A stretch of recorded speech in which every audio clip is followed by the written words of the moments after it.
સૌથી પહેલા એ સમાચાર બતાવવા છે કે જે સામાન્ય માણસો કરતા અલગ છે। કારણ કે સામાન્ય માણસો જ્યારે પોતાની જમીન બાબતમાં ઝઘડતા હોય, જાયદાદની બાબતમાં ઝઘડતા હોય, પરંતુ સાધુ સંતો જ્યારે જમીનના મામલે ઝઘડે, કોઈ સંપત્તિના મામલે ઝઘડે તો કંઈક અજરજ પબાડનારી ઘટના ઘટે છે। અને આ જ પ્રકારની ઘટના છેલ્લા 2 દિવસથી જૂનાગઢમાં જોવા મળી રહી છે। સાધુ સંતો સંપત્તિની બાબતે હવે આમને સામને આવી ગયા છે।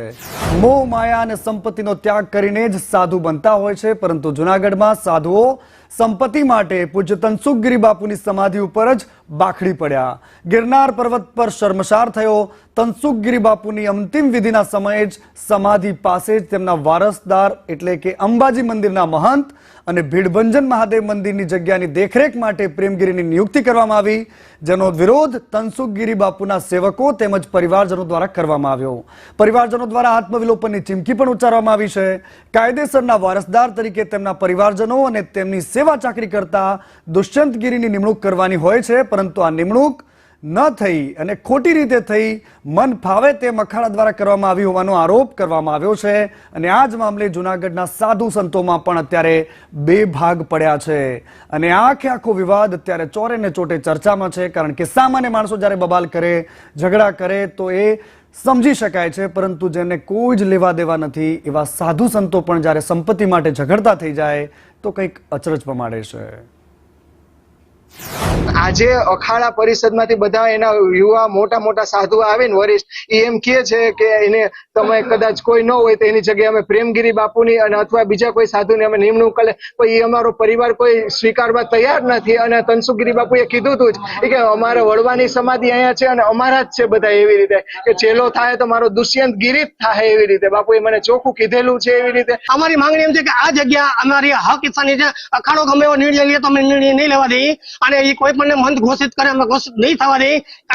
કાયદેસર કાયદા કાનૂન કરશે તો કાયદા કાનૂન કરવા લડવા તૈયાર છે। ગામમાં ભીખ માંગશું, સમાજ આગળ ભીખ માંગશું, અન્ય વાળા સેવકો આગળ ભીખ માંગશું, અમને ન્યાય આપો।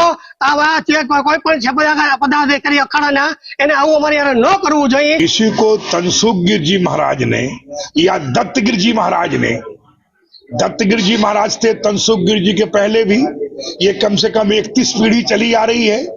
गुरु शिष्य की परंपरा चली आ रही है। और गुरु शिष्य परंपरा में होता है कि अपने परिवार को मानते तो परिवार के नाम कोई बेसियत कर जाते, कोई कागज कर जाते कि ये मेरा भाई है, ये मेरा डिकरा है, ये मेरा भतीजा है। ऐसा होता तनसुखगिर जी महाराज जरूर कर जाते।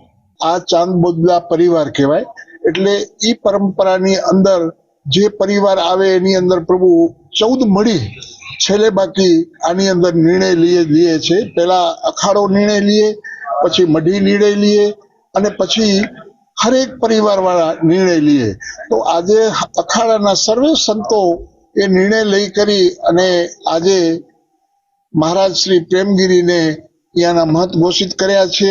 आज जो हमारी नियुक्ति हुई है, जो हमारे जूना अखाड़े के मुख्य संरक्षक अभी हमारे जो है यहाँ का मंडल ने जिनको महामंत्री चुना श्रीमान हरिगिरी जी, अध्यक्ष हमारे इस मंडल के उपाध्यक्ष जूना अखाड़ा इंद्र भारती जी ने जो कुछ भी आपको बताया है